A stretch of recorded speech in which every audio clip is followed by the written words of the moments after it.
Linda is amazing. She knows her stuff. Fighter pilot, wing commander, amazing.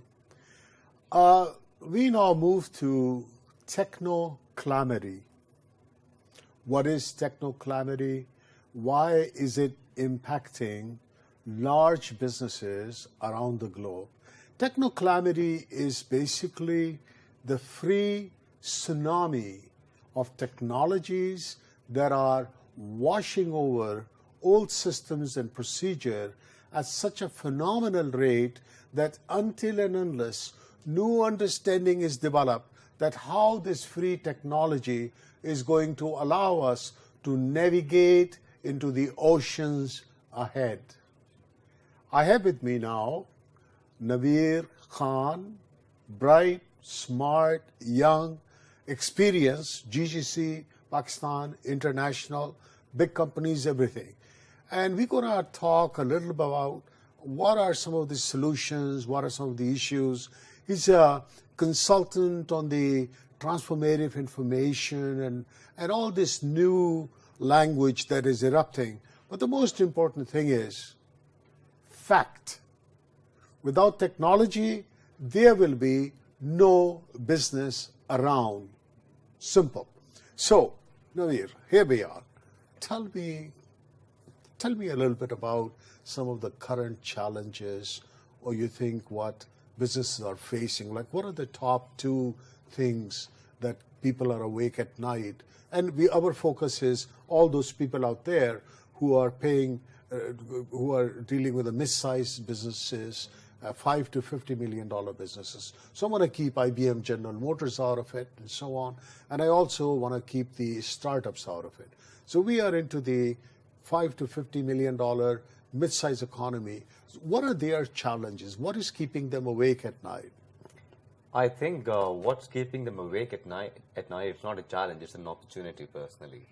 Because we are this era right now where we're standing is an era where the mid-sized organizations can actually come neck to neck to the bigger sharks and the bigger organizations are out there. Why? Because technology and the age we are in and the resources we have today gives you all of those capabilities that you can come neck to neck with them. Why? Just a small example, you've seen so many unicorns coming up, you've seen so many organizations, so many companies that started off as startups, but today they're giving a tough time to the banks. You have seen challenger banks coming out in UK. What are the challenger banks doing? Fine. I mean, there may be a lot of questions that they may not be doing as well, but yet again, they are keeping the giants up at night. Why? Because they're taking away that share. So for me, I personally feel at this point of time in this era where we are standing, is the mid-sized organizations have a fantastic chance. This window of opportunity that is there right now is fantastic for them to come neck to the giants. Why? Because today's access to the consumer is far more, I would say, approachable than it was before. Of course. I can reach out to anyone sitting in this room. I can reach out to you via the closest thing to you, which is your cell phone, which is your smartphone. Okay, smartphone, cell phone, your laptop, your smart television, everything is connected. For me, I have an edge to reach out to you at a far more cheaper cost, at a far more effective and efficient manner. But what's needed for this? What's needed for this is the right strategy, the right tools to be acquired to be able to reach out to the customer and acquire those customers. Now, the thing is, we say that the SMEs may be, and in these mid-sized organizations may be washed out. Once again, whenever I speak to a mid-sized organization and then I speak to a corporate, the corporates are the ones who are having a lot of significant issues in moving because they have huge processes behind them. They have huge infrastructures behind them. Mid-sized organizations are far more nimble, far more agile. Of course. They can be a lot more swifter. So there was never a better chance like this, and I don't think so. It may be coming in the coming years as well. This is the best time, the best opportunity for the mid-sized organizations to move ahead, and I think that is what that keeps them up. All the people that I've met, that I've been interacting with, what keeps them up is that how can they take advantage of this amazing opportunity in front of them? Sure. Like we had amazing discussion during the last, in this marathon, and one topic came that mid-sized organizations need technology investment.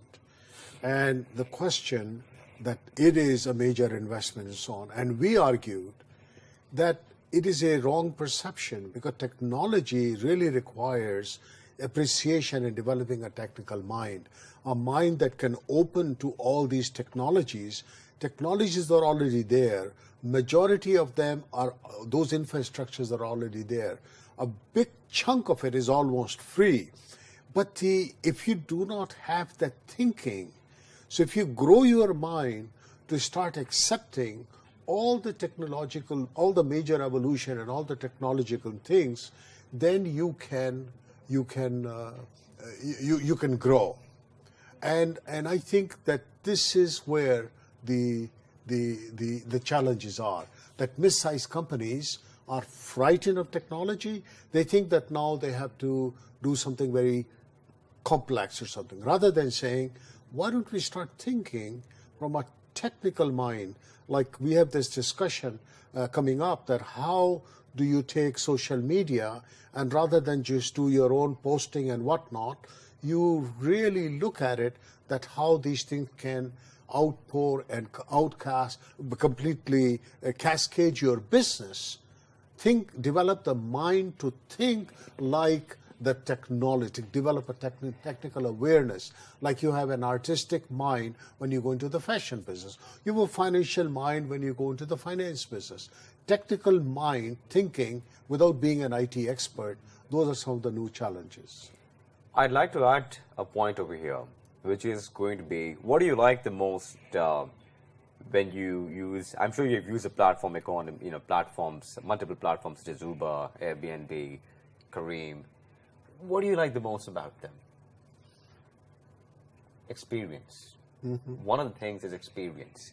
When Facebook came into play, or any of these new technological organizations were advancing really very well, one of those things that they're able to do extremely well is what? Is experience. The experience that they give you throughout from point A to point Z. Now, this experience is critical. Providing experience in this technological era requires you to be technologically savvy as well, which means your operational setups, your front end, your back end, everything needs to be extremely well aligned with the experience that you are going to be providing to your customer. Now, how do you create that experience? For example, when these, the reason why I'm giving examples of Ubers and the Careems is because this is something that we all use on a daily basis, and we can relate to the experience quite well. They crafted the experience. We may not have needed this, but they curated the experience. They crafted the experience such that we became used to it. We wouldn't have wanted this, but as the experience came in, we became a lot more, I would say, adapted. We became a lot more addicted to that bit of experience because they went ahead and they created that experience for us. One. Now, once that experience was created, what happened? The experience at the back of the customer's mind was there. And okay, I like this experience that I'm getting with Uber or Careem. Now, this experience, when you go to a bank, is also related over there, which means that today, if I want to compare my bank to Uber or Careem, that is possible. Because at the back of the mind, subconsciously, the user or the customer is used to the experience, the ease, access, convenience, transparency, affordability of what these platforms are providing. So a customer is then able to compare one industry to the other industry. That's one thing. Second thing is that now, as we are focusing on the experience, what do these mid-sized organizations need to do? Number one, first and foremost, understand where is the actual user experience at right now. That's critical. I would like to know, what is your experience that you basically like? What is this person in front of me? What is his experience like? Because that is very much possible for me to understand what experience does he like, what experience does he, or what do you want? And after that, I'll just add one more point over here, is that after this is that I would like to see how I can create an experience which was not there before. Now, once I create that experience, that is an experience that may become a part of your lives. And this is our challenge. We find that out there, 5,000, 50,000 businesses who have a successful trajectory, but they have been in commoditized shipping, trading, yeah, export. yeah. They don't even know the part of the experiences, because to them, it's maybe one customer, one shipment, and they have shipped 100 tons of rice or 1 million yards of fabric. Agreed. And they are not into the advanced level of either e-commerce or business. Agreed. Where they have to deal with that. Agreed. So Agreed. now these people are successful. And they have big factories, and they have multiple factories, and now big houses, and big this, and big families, and big children. But the experience part is not there, because they said, oh, I'm in the commodity business, I'm already successful. What that is, yes. It's just for now. Yes. It's just for now. Not too long. So how many times has this happened? So see, I'm going to give you a very basic textbook example of what happened with Kodak. Right? You're complacent, you never thought that anyone would be able to do something to you. But there came technology. There came innovation. This cycle is going to be a continuous cycle that is going to be part of Pakistan's economy as well. There will be one player that's going to come in, bring in the technology, bring in the solution, change the game. So those who will sleep will keep sleeping. This is the fact, this is the reality. And if you don't adapt, and if you're not future forward, and if you don't see 5 to 10 years ahead, because you see the world is changing. You may not want to change, but the world is not going to wait for you, right? Technology is not going to wait for you. There are a lot more other people who are there to take that share, to take that business away. There are that opportunity. Wherever I would see redundancy, wherever I would see some sort of friction in the experience, wherever I would see some sort of friction in customer acquisition, where I would see some sort of friction when it comes to these 5 factors: ease, access, transparency, affordability, and access, I would be there to disrupt it. Sure. Now, Nomi, you're from Pakistan. Yes, I am. And now you are in GCC. Yes. And you're in Dubai, and Yes. wonderful, and so on. I think the current government is trying to seek out successful diaspora and bring expertise. We have very large sector of the mid-sized economy that needs not only mental transformation, but also to understand how to do it, and looking for that power. Agreed. We have great institutions here who are producing technologically trained people. We have great MBA programs that are bringing people. But what is missing is, how do we find 50 or 100 or 500 people who can transform Pakistan economy the way other countries have done it, whether it's Malaysia, India, Singapore, whatever, Turkey, and whatnot. Because the components to create a quantum leap is there. All the components are there. I'm only surrounded by very smart Pakistanis. I don't know why. Maybe because I'm Pakistani. I don't know. It's just amazing. And I see them all over. And men and women, both beautiful. And they have beautiful products, beautiful services, concepts and ideas, but they only do 1% export. I don't know. But why? I mean, these are interesting challenges. But the reason why we are doing this 12 hours, because it takes that much amount of time to explore and dig it out. What are the inhibitions? What are the problems? What are the technical issues? What are the commerce issues? What are the merchandising issues? But one thing I find, that Pakistan will have to turn on a 360-degree, is the understanding of design, quality, product development, innovation, so they can now face a new frontier of high quality thinking products and services, because we have the material, we have got the resources, we've got everything to do that, but we just don't have the mind. So our challenge, Expothon, Octara, our challenge is that how do we open the mind to understand and digest that? Because if you can digest that growth, then it will automatically come. It will come very naturally. See, to be very honest, dealing in the international community and working with some of the best brains as well internationally, I personally see humongous opportunity in Pakistan. Humongous opportunity, enormous potential in this country that we can tap onto.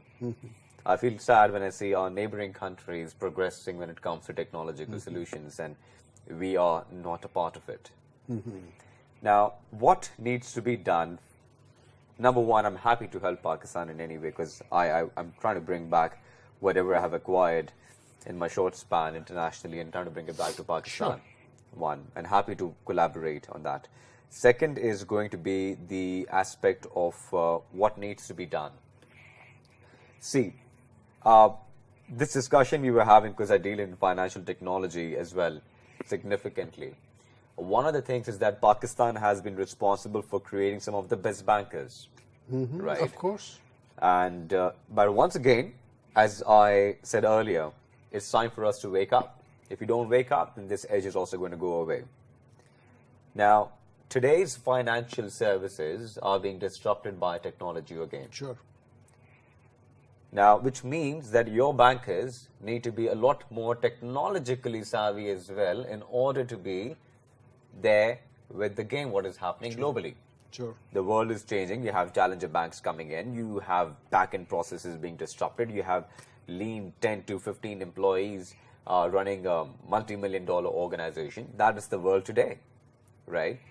So what is critical for the banks or the financial services and Pakistan overall is to, number one, educate yourselves of what is happening globally properly. Educating yourself does not mean reading articles. Educating yourself means being there in the game, getting your hands dirty, getting out there, going, fixing the nuts and bolts, understanding how we need to change this specific process into what way. You need to educate yourselves in the right manner, in the right way. That is critical. Right, and unfortunately, we may have a lot of experts that may come in, but that they're going to do more harm than good. Why? Because the real deal is actually fixing something from A to Z. So Pakistan has humongous potential, but educating yourselves with what is happening globally, bringing it back to the country, number one. Number two, disrupting it furthermore your own way, because this country has been responsible for creating, let's say, the best bankers. So when you have the best bankers plus the best technology blended in with best ideas coming into play, this can become a major, I would say, hub that is going to be owning and creating amazing technological transformations that the other institutions and the other regions and the other countries can follow up as well. One. Second, one is the education bit. Second is going to be the angle, because I've been working very closely with the regulators internationally as well. One thing that we have done is creating those testing environments, technological testing environments for the financial services, for the technologies to be tested in a live environment. So we've been doing that. Now that basically enables everyone to understand and see what is actually happening when we are actually implementing this technology. What data are we getting? What insights are we getting out from this? Is this good to be put live for the consumers on a mass basis or not? So creating that environment is also critical and very important. Third is going to be embracing talent. There has been a major concern. Why would I want to go out of Pakistan? Because embracing talent is a major concern. We always talk about technology, we always talk about innovation, we always talk about the buzzwords, but when you have a young gun who is actually out there telling you what to do, or educating you, or guiding you on what steps you need to take forward, you may not listen to him. Oh, he's a young gun. What would you know?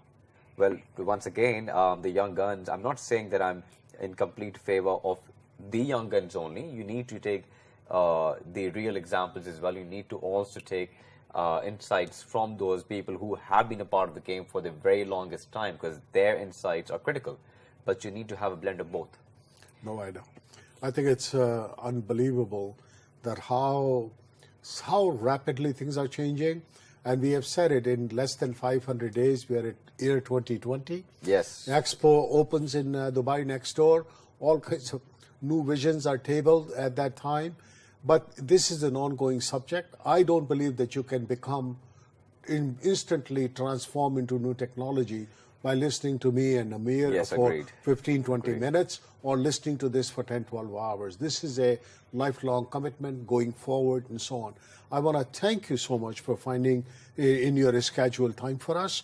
I hope that you participate with us in the coming debates and in the sequences and the series that we are introducing. I'm always happy to. I wish you best of luck. Thank you You're very very smart, and this is what the country needs it. Thank you so much. Thank you very for much. coming. Thank you. Thank you.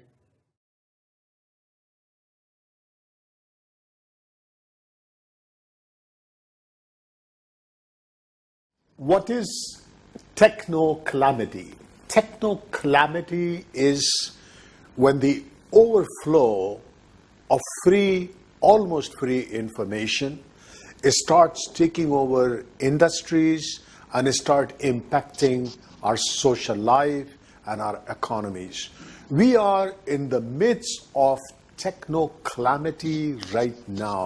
It is a storm, it is a tsunami, it is powerful, it is all around us. Nothing can stop us. No country, no nation has the power to control it. It is growing, it's emerging, it's getting powerful, it is becoming into a giant.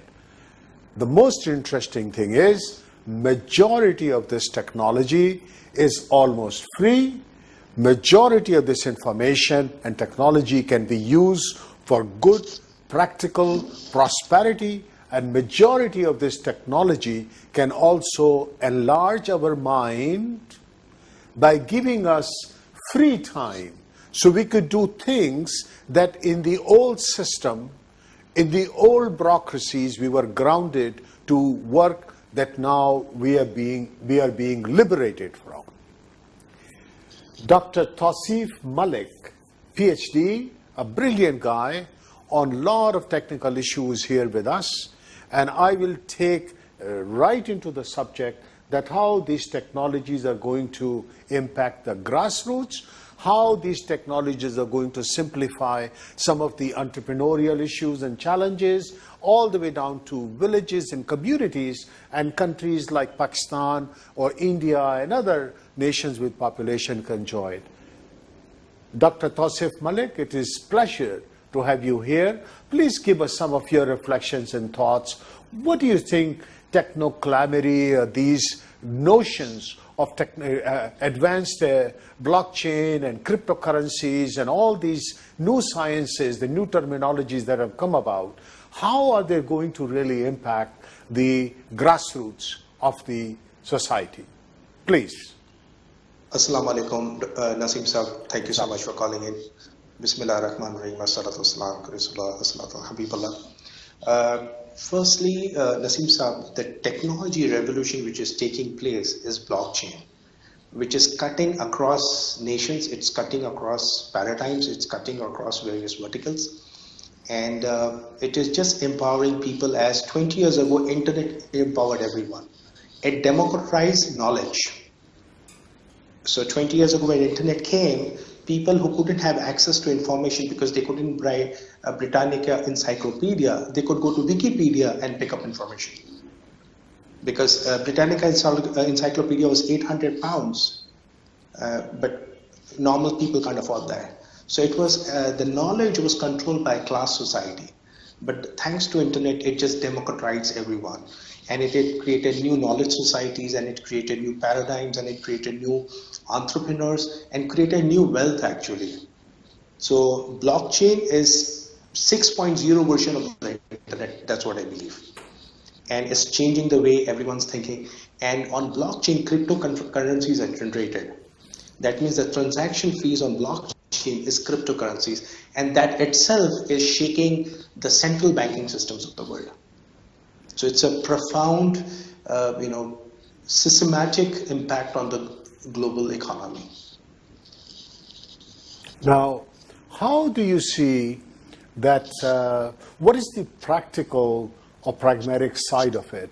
How do you think emerging economies can find simpler ways and easier ways to deploy these kinds of concepts and ideas and start their business models and their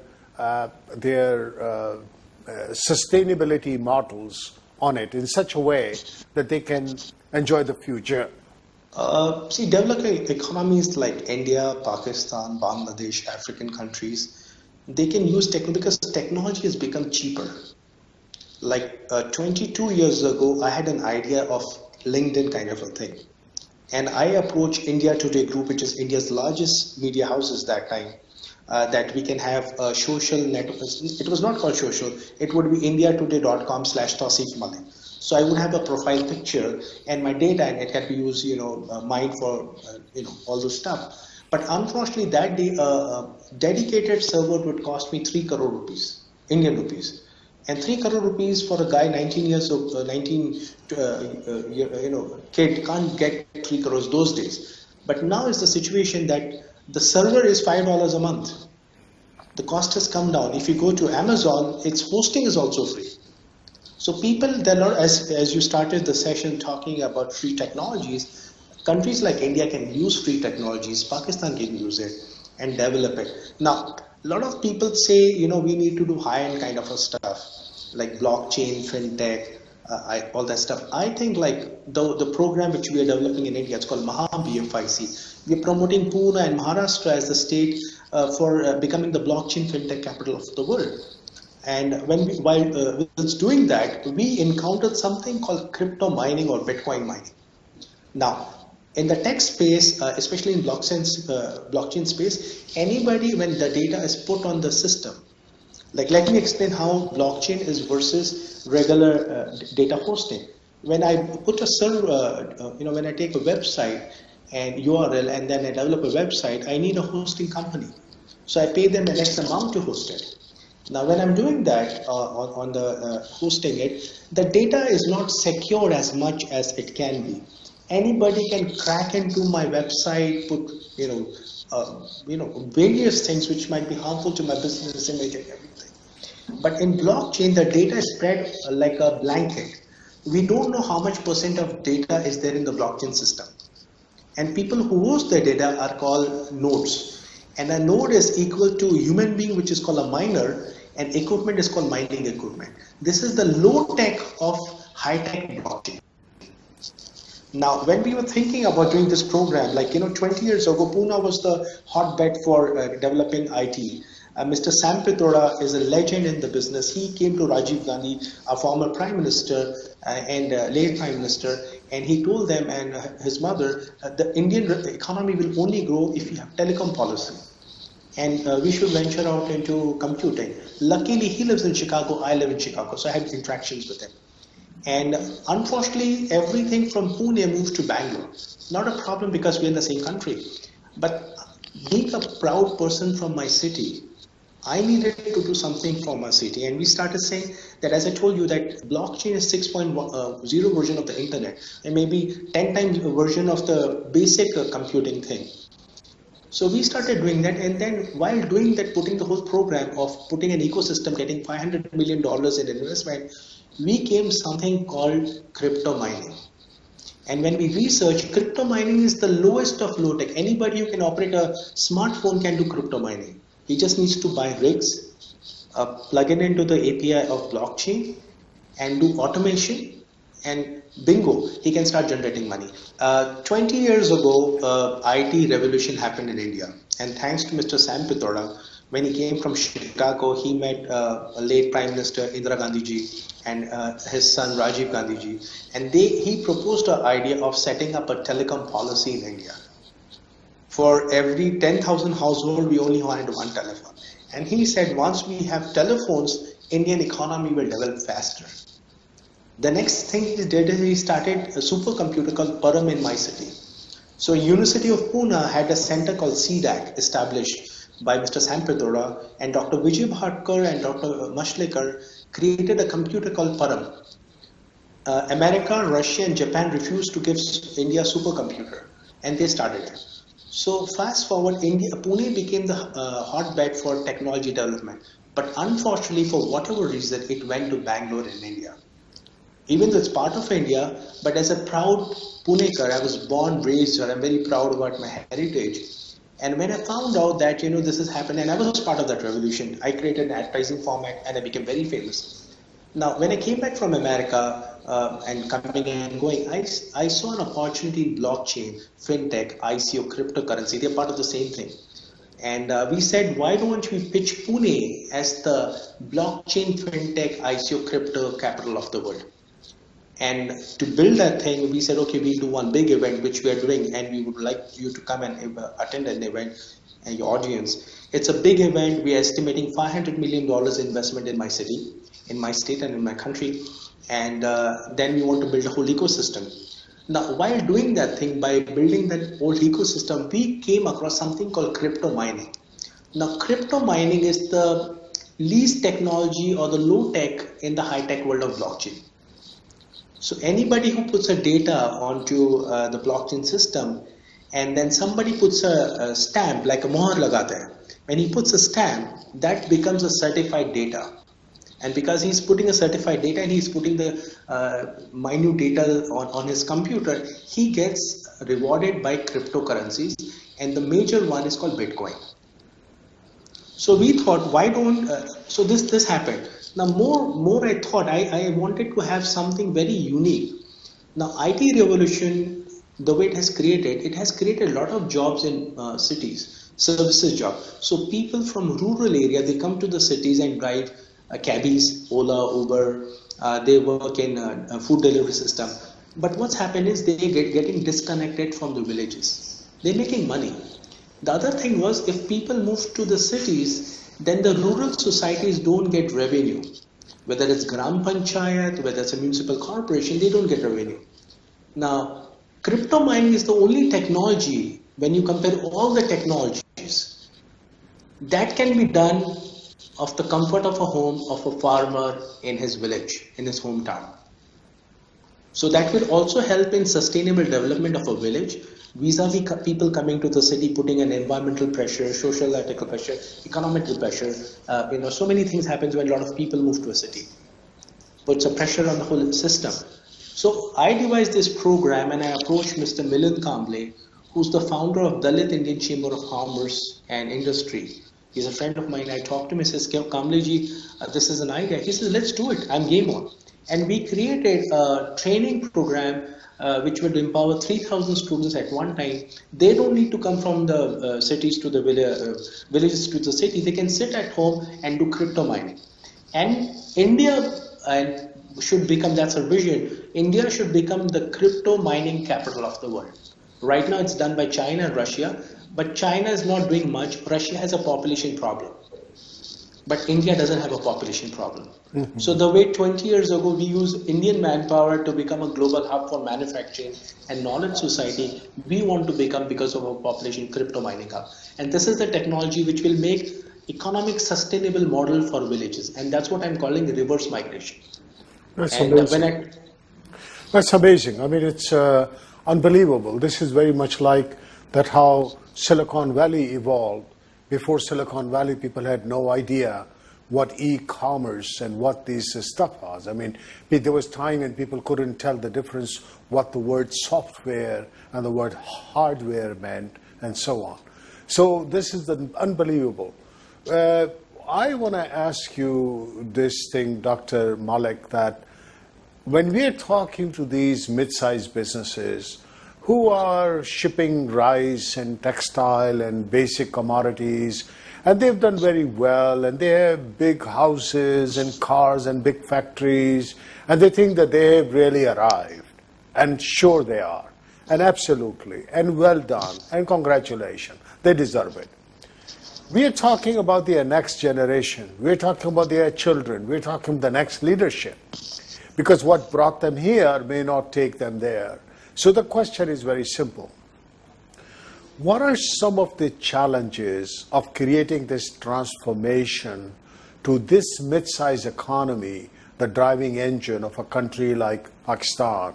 That's how they will become comfortable to even discuss crypto, blockchain, supercomputing, metadata, all that stuff. This whole cyber e-commerce part, which, by the way, you and I, we know is the future. We know there is no escape. We know we are already the prisoner. Whatever you and I said in last 30 seconds, every word got recorded somewhere, saved forever. And we become part of that living culture. I may sound very funny, but the fact is, every single phone call and every single click on the internet is recorded somewhere. And we are part of that data-driven society. And that's where the crypto mining, and this is where all the issues are. So the future is in a very invisible balloon, some kind of a dome that we are under, trapped in a cage. I don't want to scare people, but I do want to raise two difficult questions. How can you prove that you have the skills to go forward? And how can you demonstrate that you have the intelligence and the emotional capacity to live with that? Because after all, in 2-3 years, we're in a brand new economy and a brand new system. And why do you think all the superpower nations are having so much problem? Because their old models are crumbling. Please go ahead, your comments. इसमें मैं उर्दू में बोलूँगा. मैं बचपन में, and then I'll translate in English. It will be difficult for our international audience. I'll say in Urdu, then I'll say in English. That's the statement I want to make. Short. Because some of them would be, Desi audience would be listening. My grandmother used to say, Allah Ta'ala nukte mein nawazta hai. Allah Ta'ala. So my grandmother would say, Almighty will also, give you out of a dot. Now dot is .com, right? So there has been philosophy in the, in our history that Allah Ta'ala nawazta hai nukte mein. Sure. So millions of dollars have been generated out of .com. Now, unfortunately, what happens is, especially in India, Pakistan, South Asian communities, we try to copy what happens in the West. Because you live in the West, I live in the West. Any idea which is there, we think we can write a code, we want to copy it. That is the first problem. So our success rate falls down. There's no originality. Now, coming back to people who are mid-sized, when consultants come to them and say, listen, guys, you need a website, you need an e-commerce, they themselves don't know what they're doing, these digital guys. So there's a problem. Somebody who comes and talks to them, you have to do a paradigm shift from brick and mortar to the digital age. Now, there's another problem. The digital world thinks everything is digital, but it is not that also. It has to have a balance. You need digital space, you need brick and mortar. So my advice to all these mid-sized companies or even top-notch companies or emerging companies is you have to use technology to benefit yourself. Technology to benefit yourself. So whether I'm a businessman, I use technology. I'm not a tech-savvy guy. I'm a techno-user guy. Because I know how to use WhatsApp, not to forward daily good mornings and bunch of roses. I'm going to use WhatsApp to build my business. I'm not going to say I ate a food at a restaurant, kebab joint in Chicago, but I'm going to post it on my Facebook to do business.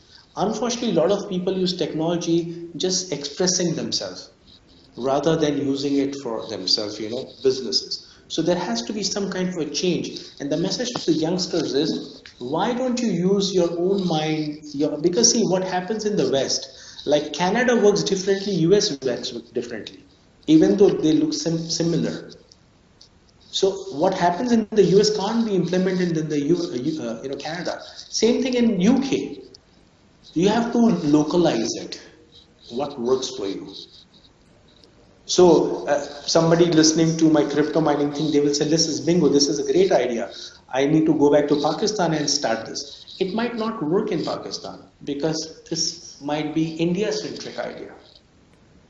Or if they have to do it, they have to customize this crypto mining idea, which talks like Yunusab created the Grameen Bank. It worked brilliantly in Bangladesh, but it doesn't work in India. Mm-hmm. Well, Because, of course. No, we have spent last 30, 40 years in commercialization of global ideas, and we know that a lot of global companies are sometimes dramatically fail in regions and countries because ideas don't work. But here is something for you, Dr. Malik. We have tabled an advanced technology platform for all the trade associations and Chamber of Commerces to say that why don't you put your entire membership in the personality of LinkedIn with ease like Facebook and create a situation where all your members with their goods and services and their profile are accessible not only to you as an association member, other association and chambers, but to other countries and to other places.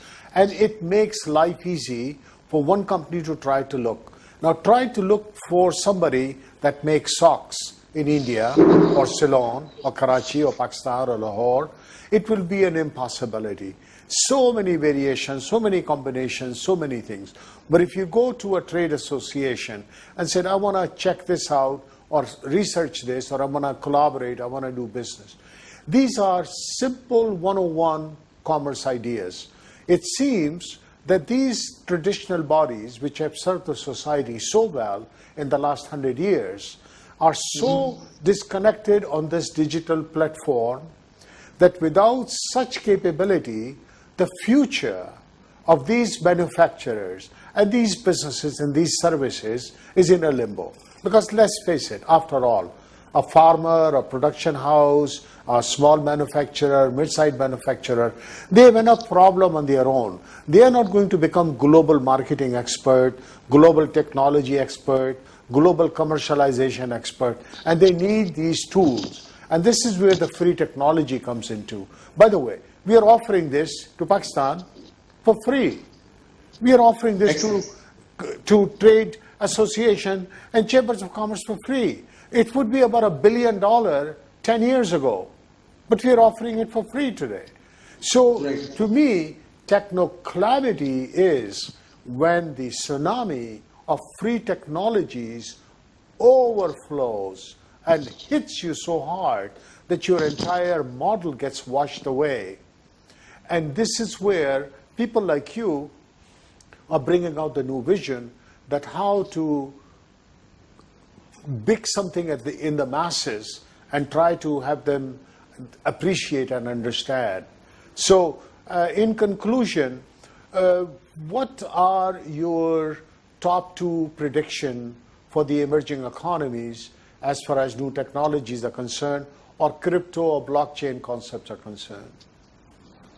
The way I read based on the current situation, I don't make predictions, but the way I look at things is technology is going to stay.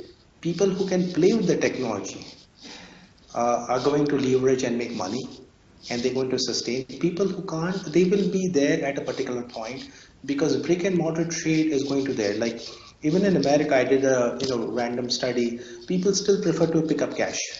If you go to a store to pay, they're not interested in the swipe, because once they swipe a card, they get money after 2 days. So the card company uses your money for 2 days. So so it's going to be there, but technology is going to be there, whether it's marketing, whether it's supply chain management, whether tracking system for deliveries, everything has come up. Like in India, we have adapted fantastic technology. Somebody who goes to a grocery store carries a smartphone. and there's an app. He takes an order for, from the grocery store. Listen, how many chips packets you need for a month? And earlier he would write in a book, and the minute he opens his app, he knows how much money the store guy has to pay to the supplier. So it's a simple app. Recently, I went for a meeting. The security guard, instead of writing the name in the visitor book, like even in the States, we're still writing the books. He opened an app, he scanned my face, he told me to write my mobile number, everything there. And it's a security guard has a smartphone in India. And the technology is you have entire data who came and went away, and it's on cloud. So you don't need books anymore. So things which we see in India is like very profound happening. I didn't even see somebody taking my data on phone when I'm entering an office. So we have seen that thing in India. This is great. India, of course, is becoming a very powerful driving engine, and I hope that we will connect again. And we have got a long day, and we have got next 10 hours of great discussions and debates. Please watch us, share it on your links, and all those people out there who are watching this right now, realizing that this is a marathon. And why are we doing it? Very simply, we think this is the time and this is the age to do it. And I want to thank you for taking in your busy schedule and participating with us. Thank you so much. Goodbye from Karachi. Thank you. Thank you so much from Jai Hind from India.